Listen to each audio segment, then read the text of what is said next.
temperature. Brought to you by your local Honda dealer. Favorite jackpot game? This is Powerball. Good evening, America. I'm Laura Johnson. Tonight we have another life-changing jackpot for you. It's worth an estimated $30.4 million. So get those tickets out. Let's play. That first number up is 50. Followed by the number 13.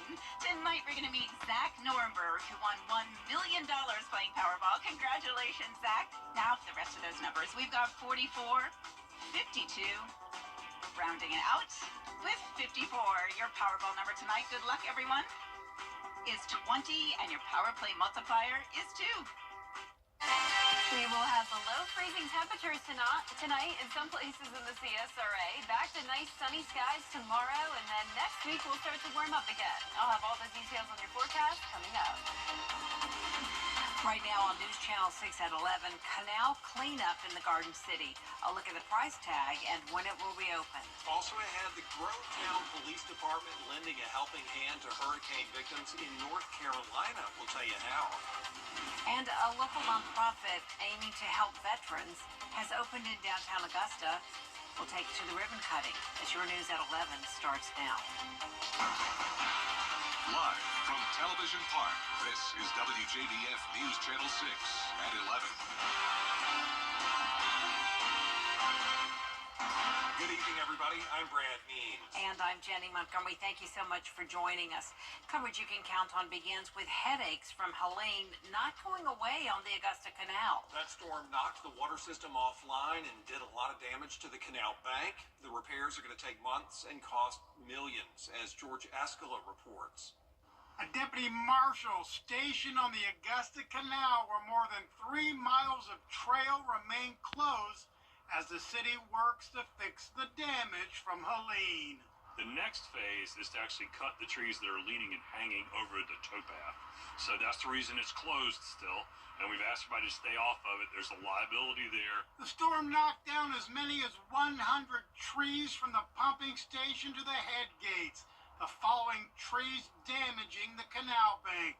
70% of city drinking water comes from the canal. But to make repairs, the canal needs to be drained so backup diesel pumps can draw water from the river. The work expected to cost $8 to $10 million. Once we dewater the canal, we've got to run it on the diesel pumps, which are very expensive, and we've also got to do the repairs to the embankment. So there's a substantial cost outlay. The cost of running the diesel pumps is $5,000 a day. But no water in the canal will be costly to the Canal Authority. It operates power stations using canal water. And if the canal is empty, no operating funds will be coming in. It means we're going to run out of money. All of our expenses for employees and things we do on the canal is generated from the hydropower. The plan is to drain the canal in February after the tree work is completed. Repairs to the bank could take 2 or 3 months, so the canal is expected to stay closed well into the new year. I'm hoping to have it in May. Yeah, again, when I can reopen it, I will reopen. The city has millions of dollars in work to do, but it's expected FEMA will not reimburse the entire cost. In Augusta, George Escala, WJBF, News Channel 6. The Grovetown Police Department is giving back in a special way this holiday season. This week, officers drove 200 miles to take those 2 patrol cars to Marshall, North Carolina, to the police department there. That station suffered heavy damage during the hurricane and has been operating with very little equipment since then. Grovetown leaders say they were more than happy to help. They lost everything they had.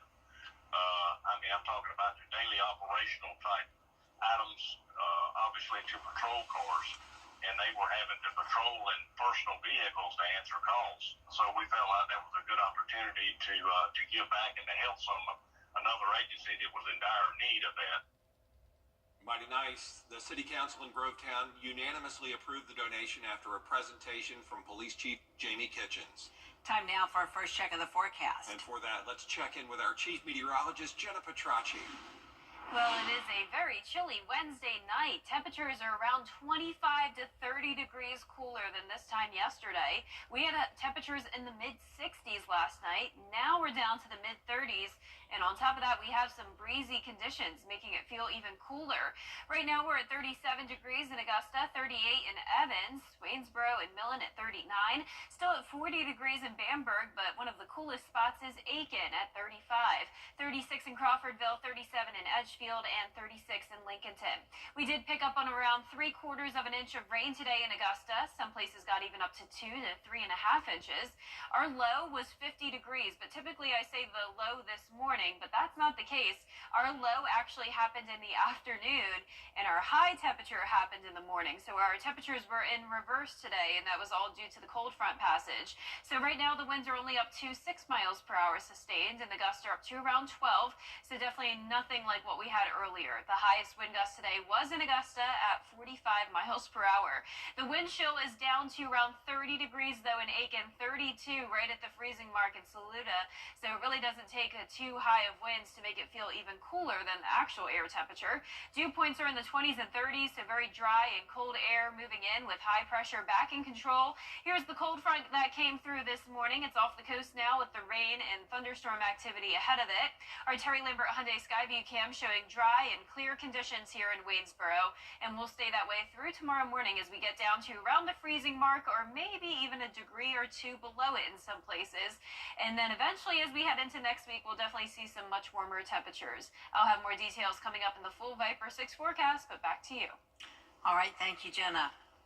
Today, local and state lawmakers met to reflect on the past year and look to the future. The legislative breakfast was held this morning at First Baptist of Augusta. The meeting included updates from the local delegation. Today's guest speaker was Georgia's Insurance and Safety Fire Commissioner John King. His office is focused on helping the consumer, especially after the recent hurricane. We encourage people to look at our website, oci.ga.gov, and file a complaint or just call. We have a phone number that people can call us. It's listed on the website. They can call us and just ask. If you have a question, don't wait till you get frustrated with the system. We know that the system is very complicated.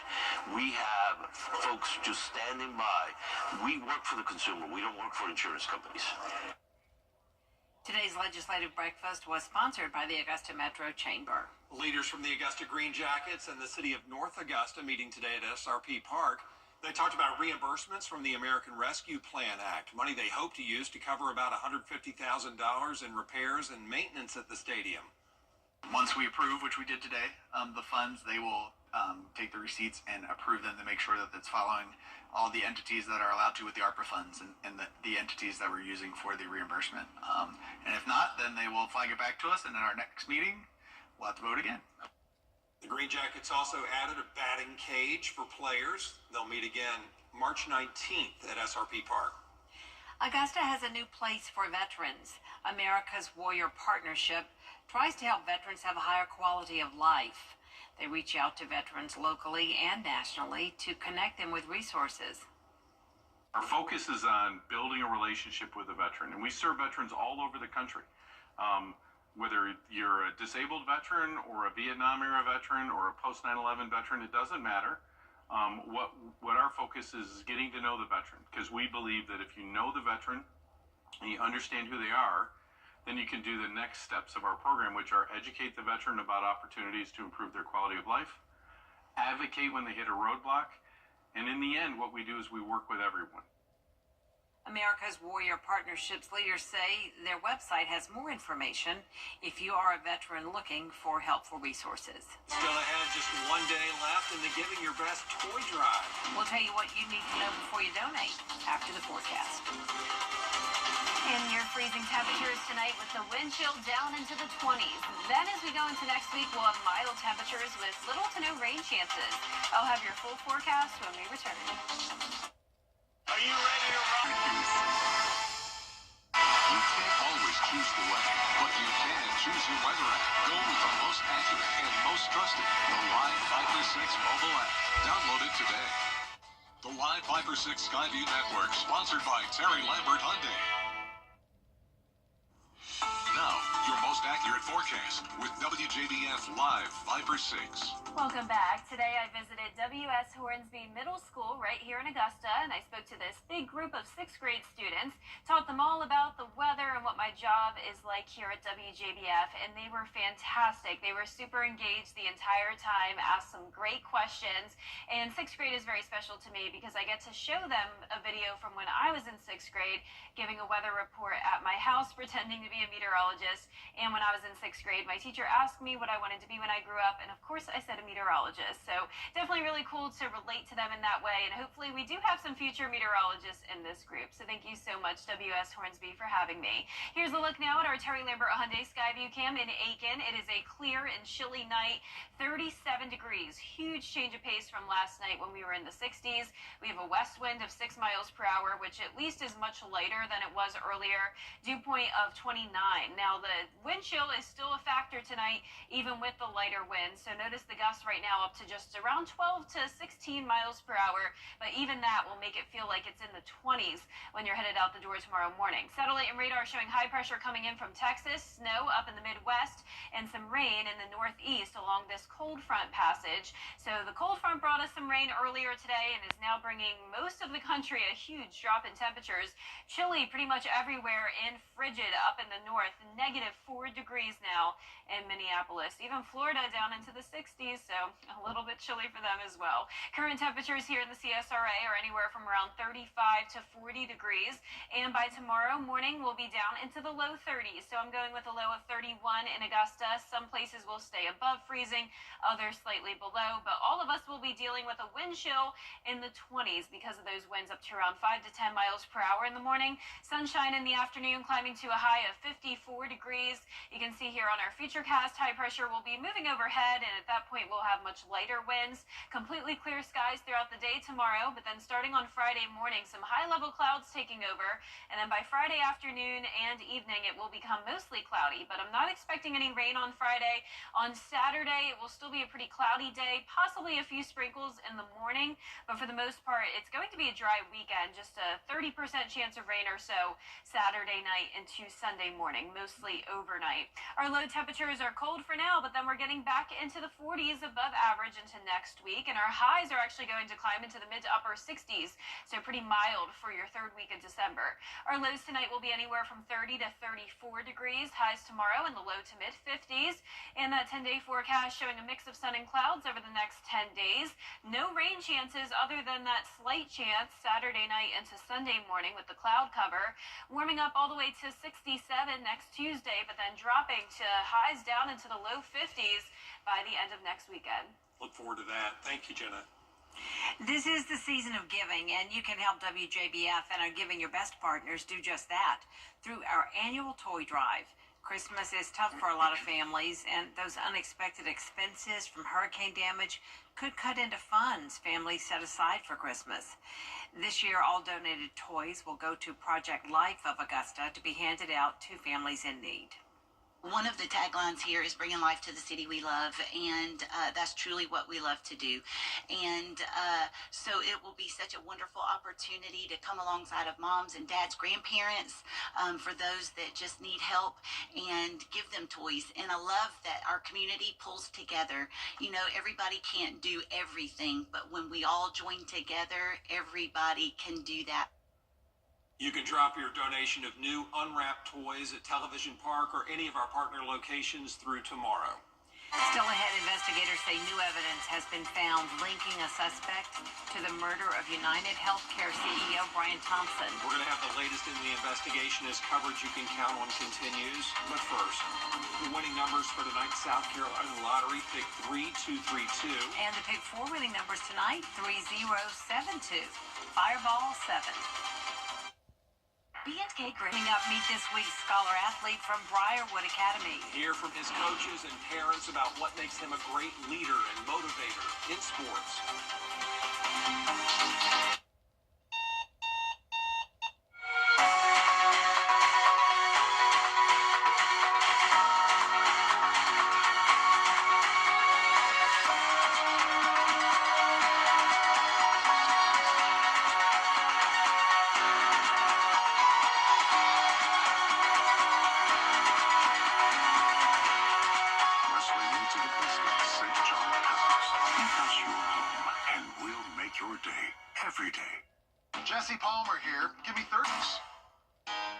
Scholar Athlete Awards are brought to you by Jefferson Energy Cooperative, Rebath of Augusta, McDonald's, and WJBF News Channel 6. Now, WJBF sports coverage you can count on. Every week, we honor a student athlete that excels not only in the classroom, but in the community. This week, Scholar Athlete is Charlie Mosley out of Briarwood Academy. Charlie is a multi-sport athlete playing football, golf, tennis, basketball, and track. He's played varsity football all 4 years and has earned multiple accolades throughout his career. He's been named defensive and offensive MVP, all-region, and all-state. During his sophomore year, he was named defensive MVP and all-region in basketball. Then on the track, he was also named the state champion in discus as a junior. And in the classroom, he earned the Presidential Educational Excellence Award in his first 3 years of high school. He's also a member of the National Honor Society, Kindness Club, and the Fellowship of Christian Athletes. And although he suffered a leg injury, he's still seeing the positives on his recovery. It's been great. You know, there's a lot of like tough times that you have to learn from and stuff, and so it really builds you as a person. Charlie's a leader. He's grown so much in so many ways, but the main point was leading. He loved the game of football, and he dedicated his life to it. And this injury it's hard, but he's with his work ethic and his determination, something good's going to come out of it. You just gotta keep your priorities straight, and you just study when you get home from practice, I guess. He stands taller than most anybody else. He's going to try. He's going to always have a positive outlook regardless of how he plays. He shows up ready to play. It's been fun to watch him grow. He's always had so much fun in everything he does. Classroom, sports, and so he just makes everything more fun. Charlie's always got a smile on his face. But he knows what he wants, and he wants to do the right things, and so that pushes him to do the right things in and off the field. Very positive influence on all the players he's around, all the smaller kids, all his classmates, and his family. He's just never had a chance to really think about himself. He's really always put other people before himself. I'm very honored. I'm surrounded by a lot of great people, and I'm just very thankful for the opportunity. Charlie, congratulations to Charlie Mosley on being named this week's Scholar Athlete. And South Aiken football star Javon Edwards held a special signing day at the Media Center.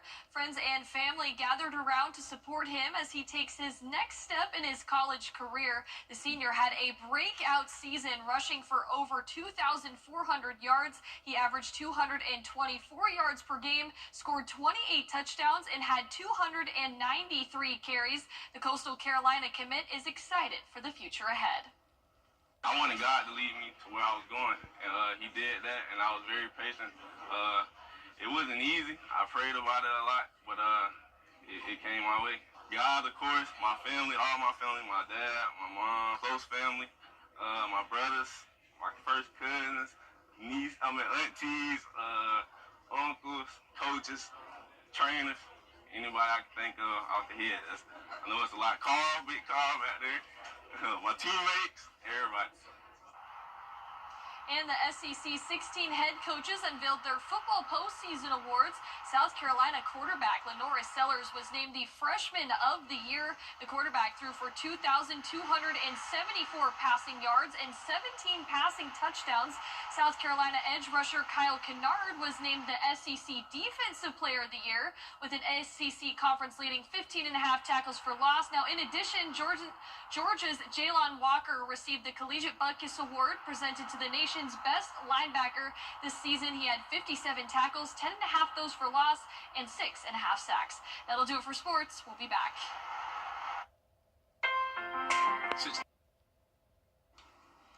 And here's a final check of your 10-day forecast. Temperatures are going to be at or below freezing over the next couple of nights. Some cool afternoons, then warming up next week.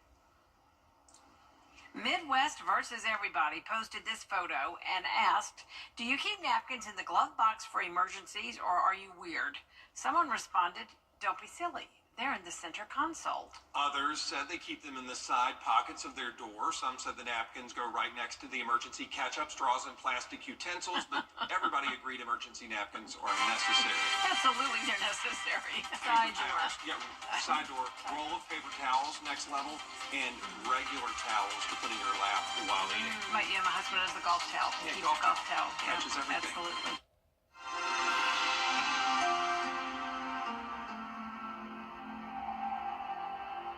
Some people hear the name Good